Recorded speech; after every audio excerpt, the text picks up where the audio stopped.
لا حول ولا قوة إلا بالله العلي العظيم أعوذ بالله من الشيطان الرجيم بسم الله الرحمن الرحيم الحمد لله الذي جعل الحمد مفتاحا لذكره وسببا للمزيد من فضله ودليلا على آلائه وعظمته ثم الصلاة والسلام والتحية والإكرام على خير خلقه وأفضل بريته حافظ سره ومبلغ رسالاته الذي سمي في السماء بأحمد وفي الأرض بأبي القاسم محمد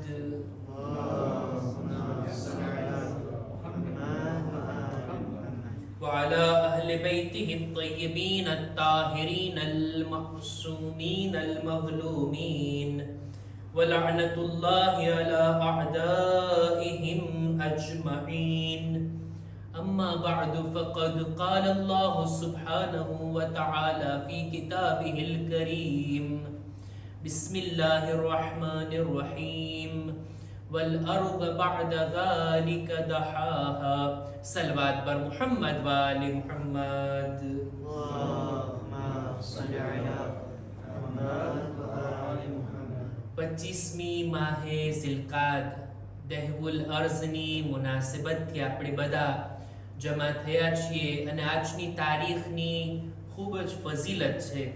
આપણા 8મા ઇમામે અલી રઝા અલૈહિસ્સલામ.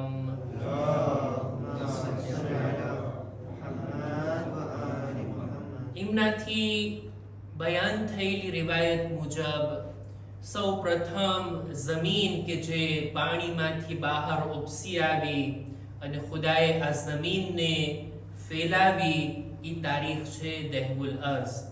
ખાને કાબા જે જગ્યા ઉપર છે ઈ જમીન સૌ પ્રથમ પાણીથી બહાર નીકળી અને ત્યારબાદ પૂરા મક્કા શહેરની જમીન, અને ઈ જ કારણ છે કે ઈ જગ્યાને, ઈ શહેરને ઉમ્મુલ કુરા કહેવામાં આવે છે.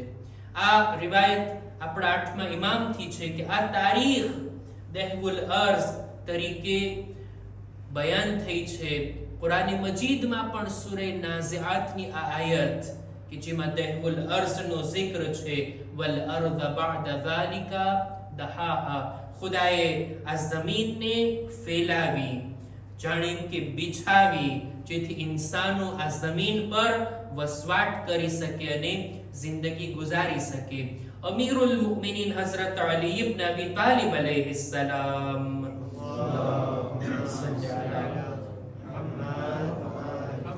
એમનાથી બયાન થયેલી રિવાયત મુજબ સૌ પ્રથમ રહેમત જે આ જમીન પર નાઝિલ થઈ એ આ તારીખ છે દહવુલ અર્ઝ, એટલે કે 25મી માહે ઝિલકાદ.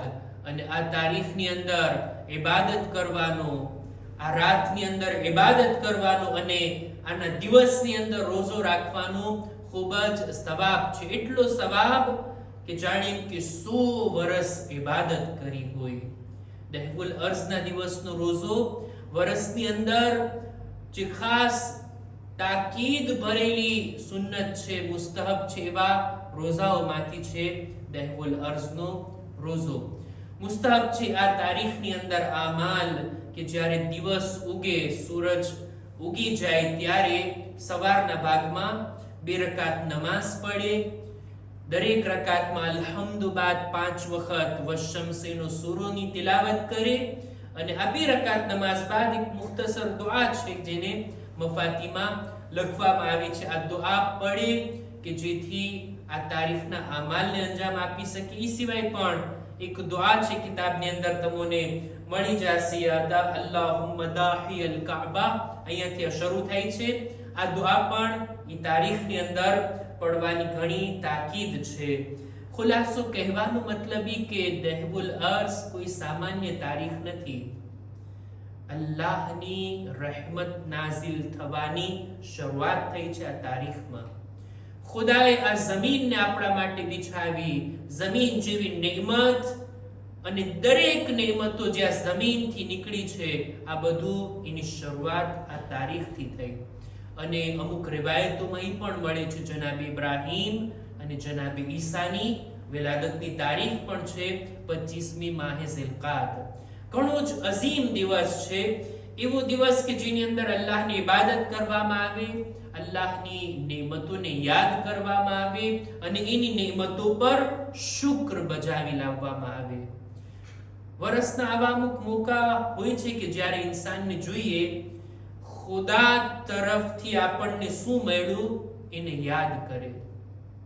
ખુદા પાસેથી મારે શું માંગવું એ ઇન્સાનના ધ્યાનમાં હોય છે, પણ અત્યાર સુધી ખુદાએ મને શું આપ્યું છે, શું મેં એનો શુક્ર અદા કર્યો, એની નેમતોને મેં ધ્યાનમાં લીધી, એની નેમતોનો મેં સદુપયોગ કર્યો, આ બધું વિચારવું જોઈએ. ખુદાવંદે આલમે જેટલી નેમતો આપણને આપી, હું 2-3 આયતોની તિલાવત કરવા માંગુ છું આજની મહેફિલમાં. ખુદાએ જેટલી નેમતો આપણને આપી છે, અમુક નેમતો એ છે કે જે આપણા વજૂદની બહાર છે, અમુક નેમતો આપણા વજૂદની અંદર છે. ખુદાએ આપણને પેદા કર્યા, ખુદાએ આપણને ખલ્ક કર્યા જ્યારે આપણું કોઈ zikr પણ ના હતું, જ્યારે આપણું કોઈ નામો નિશાન પણ ના હતું.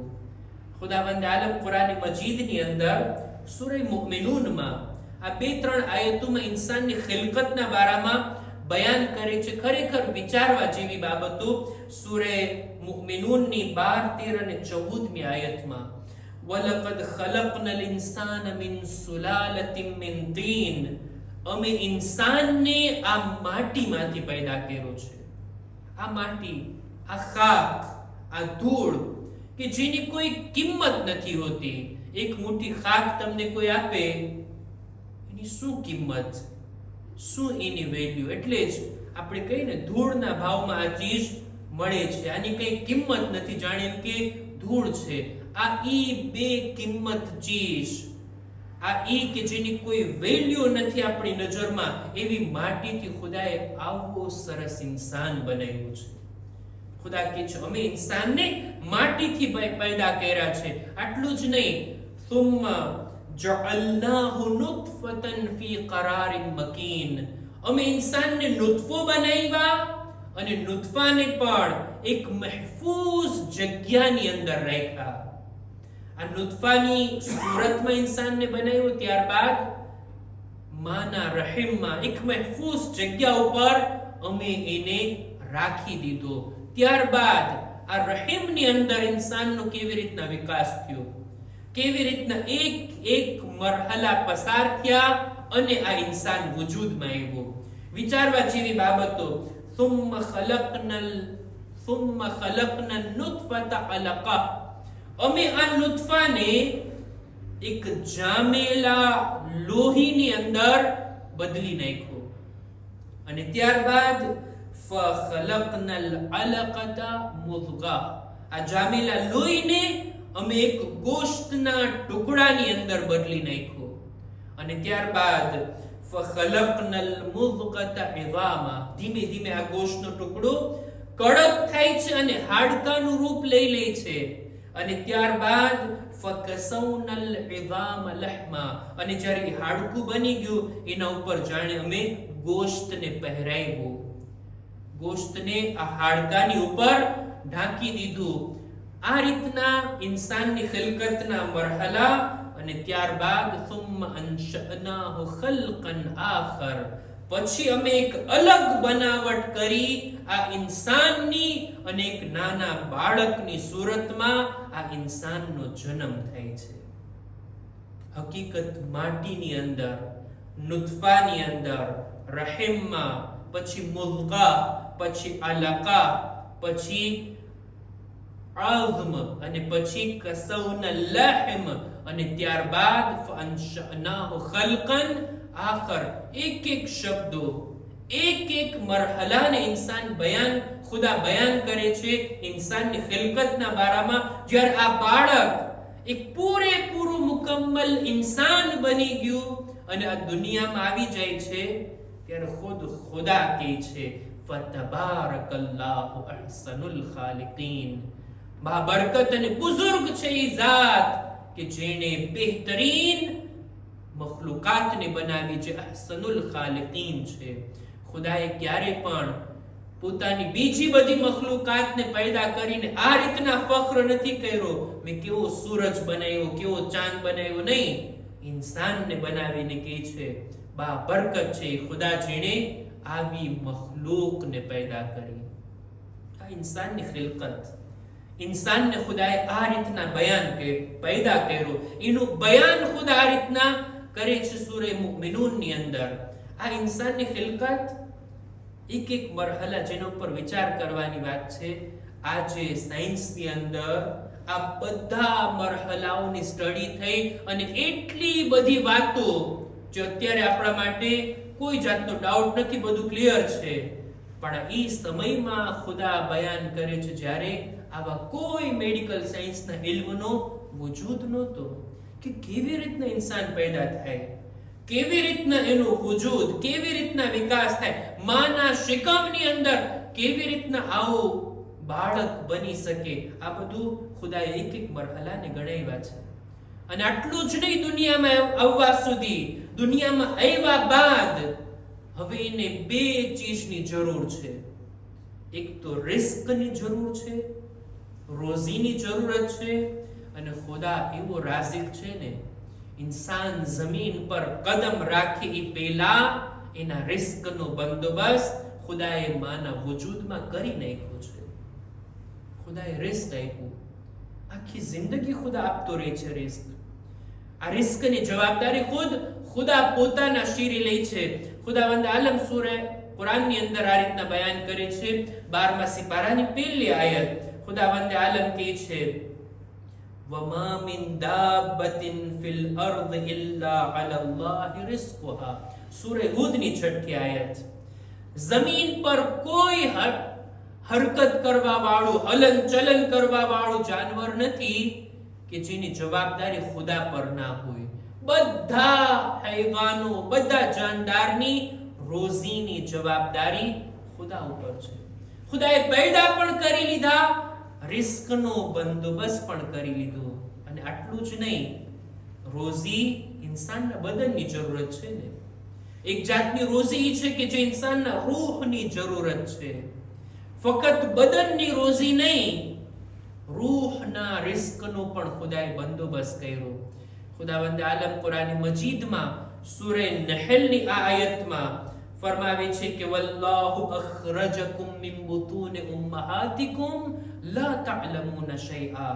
એ લોકો, જ્યારે તમે તમારા માના પેટથી જન્મ લીધા ને, તમે કંઈ નહોતા જાણતા, કંઈ નહોતું આવડતું, ઝીરો હતું, કંઈ ઇલ્મ ના હતું. પણ એમ નથી કે ઇલ્મ હાસિલ નહીં કરી શકો, તમને ઇલ્મ હાસિલ કરવાના જરિયા અને વસીલા ખુદાએ ફરાહમ કર્યા. ખુદા એ જાતનું નામ છે કે વજઅલ લકુમુસ સમઅ વલ અફઇદા વલ અબસાર, વજઅલ લકુમુસ સમઅ વલ અબસાર વલ અફઇદા. એ ખુદા કે જેણે તમારા માટે સાંભળવાના કાન અને જોવાની આંખ આપી. ઇલ્મ આનાથી જ આપણે મેળવતા હોય ને, સાંભળીને અથવા તો જોઈને, વાંચીને. ખુદાએ આ ઇલ્મ મેળવવાના સાધનો પણ ઇન્સાનને આપ્યા. વલ અફઇદા, આ દિલ આપ્યું જે ઇન્સાન વિચાર કરી શકે, સમજી શકે, જાણી શકે, એનાલાઇઝ કરી શકે દરેક પોતાની ઇન્ફોર્મેશનને. આ બધું ખુદાએ આપ્યું. શા માટે?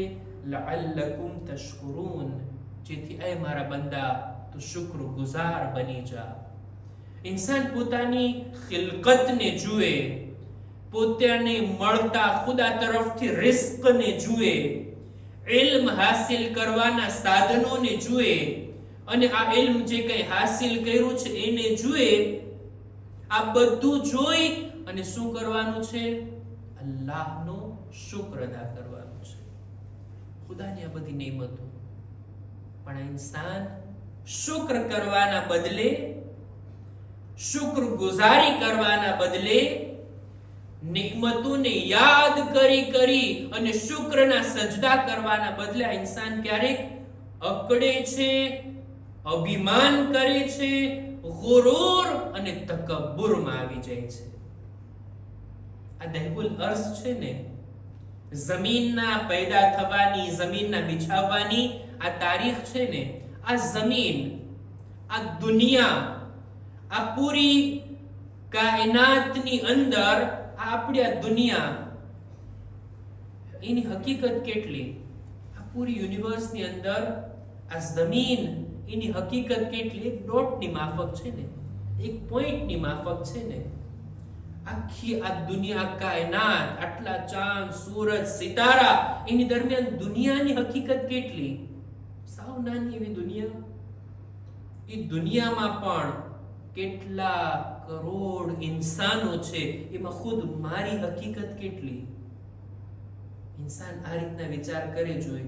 એ ઇન્સાન કે આ દુનિયામાં રહીને જેની હકીકત પૂરી કાયનાતમાં એક પોઈન્ટની માફક, એ દુનિયામાં આ ઇન્સાન, કરોડો ઇન્સાનની દરમિયાન પોતે એકલો થોડોક માલ અને થોડીક જમીનના ટુકડાને લઈ અને અકડે છે ને અભિમાન કરે છે.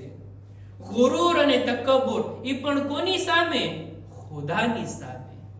સૂરે ઇન્ફિતારની આયત ખુદાવંદ આલમ ફરમાવે છે, યા અય્યુહલ ઇન્સાન મા ગર્રક બિરબ્બિકલ કરીમ.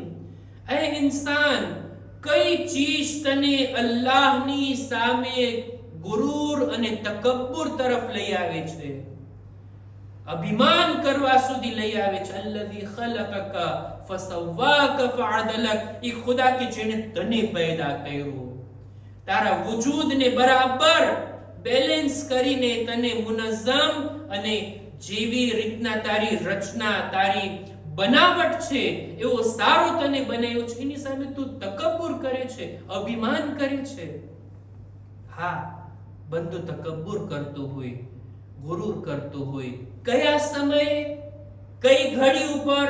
બસ આજનો પૈગામ બયાન કરીને હું વાતને પૂરી કરું. દહેવુલ અર્ઝની મુનાસિબતમાં જ્યારે ખુદાએ આ જમીનને ઇન્સાનના રહેવા લાયક બનાવી, આજ જમીન ઉપર ઇન્સાન મુખ્તસર જમીનના ટુકડાને લઈ થોડોક માલ મેળવી અને ખુદાની સામે તકબ્બુરથી પેશ આવે છે. ક્યારે? જ્યારે ઇન્સાન ગુનાહ કરતો હોય ત્યારે. જાણી જોઈને ઇન્સાન જ્યારે અલ્લાહની નાફરમાની કરે છે ને, મતલબી થાય કે બંદો એમ કહે છે, ખુદાયા, ભલે તે મને પેદા કર્યો, ભલે તે મને આટલું બધું આપ્યું, પણ અત્યારે હું તારો હુકમ નહીં માનીશ, મારા નફ્સની વાત માનીશ. આ ખુદાની સામે તકબ્બુર છે, અભિમાન છે. જ્યારે બંદો જાણી જોઈને ગુનાહ કરતો હોય, સમજી વિચારીને ગુનાહ કરતો હોય, ભૂલ થઈ જાય, ખતા થઈ જાય, અજાણતા કોઈ ગુનાહમાં આપણો પગ પડી જાય, એ વાત અલગ. જાણી જોઈને ઇરાદાપૂર્વક ખુદાના હુકમની સામે આવવું, ખુદાએ મનાઈ કરી છે એ બાબતને અંજામ આપવી, આ છે તકબ્બુર. અને આ મોકા ઉપર ખુદાની બારગાહમાં માફી માંગવાની તારીખો છે. આ દહેવુલ અર્શ જેવી મુનાસિબત, ત્યારબાદ યૌમે અરફા જે આવવાનો છે, આ બધી મુનાસિબતો એ છે જ્યારે ઇન્સાન તૌબા કરે, ખુદાના રસ્તા તરફ પલટીને આવે, અને સાથોસાથ આ ઈ તારીખો છે કે જેની અંદર અલ્લાહની નેમતોને યાદ કરે, ખુદાએ કેટલું આપણને અતા કર્યું છે એને યાદ કરે. જો ઇન્સાન અલ્લાહની નેમતોને ધ્યાનમાં લેશે ને તો શુક્રનો જઝ્બો પેદા થશે. ઇન્સાન શુક્ર અદા કરવા તરફ આગળ વધશે, અને શુક્ર કરવાથી ફાયદો ખુદાનો નથી, ફાયદો ખુદ બંદાનો છે. લઇન શકરતુમ લઅઝીદન્નકુમ. શુક્ર અદા કરશો તો અમે તમારી નેમતોમાં ઓર વધારો કરશું. ખુદાની બારગાહમાં દુઆ ગુજારીએ, પરવરદિગારા, અમોને તારી, તારા રસૂલની, તારી હુજ્જતની મારિફત અતા ફરમા, તારી નિમતોની કદર જાણીને એનો શુક્ર અદા કરવાની તૌફીક અતા ફરમા. પરવરદિગારા, દહેવુલ અર્શની મુનાસિબત પર આ તારીખની અંદર તારી બારગાહમાં દુઆ ગુજારીએ છીએ. ખુદાયા, ચાહદા માસુમીનના વસીલાથી જે કોઈ પણ બીમાર છે, શિફાએ કામિલા અતા ફરમા. ખાસ કરીને જમાતના પ્રમુખ સાહેબની તબિયત ખરાબ છે ખુદાયા, એમને પણ જલ્દીથી સેહત અને તંદુરસ્તી અતા ફરમા. અમારા બદનમાં પણ સલામતી આપી દરેક બીમારીઓથી અમને મહેફૂઝ રાખ. પરવરદિગારા, અમારી દુઆઓ ઇબાદતોને તારી બારગાહમાં કબૂલ ફરમા. અમારા મા બાપના ગુનાહોને માફ કર. અમારા મરહુમીનની મગફિરત ફરમાવ. અમારી ઔલાદને નેક તૌફીક અતા કર. ઝમાનાના ઇમામના ઝુહૂરમાં જલ્દી કર. અમારા આમાલ થકી તેમના દિલને રાઝી અને ખુશનૂદ ફરમા. રબ્બના તaqabbal મિન્ના ઇન્નકા અંતસ સમીઉલ અલીમ.